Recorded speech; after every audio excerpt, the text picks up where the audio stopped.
La version de l'histoire des Juifs, qui est la plus courante aujourd'hui, s'ancre sur le livre de l'Exode, qui pour moi est une contrefaçon, est une imposture des ressortissants du royaume du Nord, du royaume d'Israël.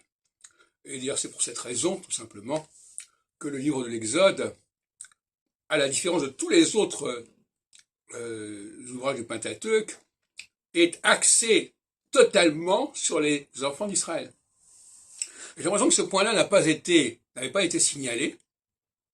Les Béné Israël à toutes les lignes, à toutes les pages du livre de l'Exode. Bon. Et c'est ce livre de l'Exode qui est le fondement de la théorie de la sortie d'Égypte. Alors,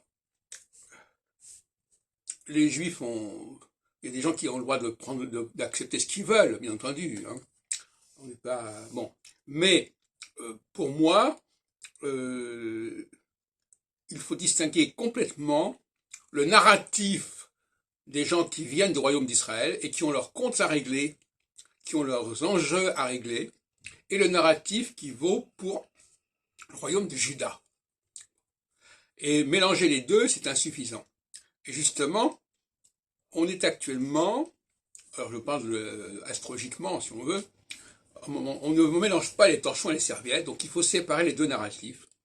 Il y a un narratif égyptien qui est repris par les chrétiens, et par un certain nombre de juifs d'ailleurs, qui sont abusés, et il y a un narratif adamique, je dirais, je renvoie à ce que j'ai écrit à ce sujet, qui lui est le véritable narratif du judaïsme.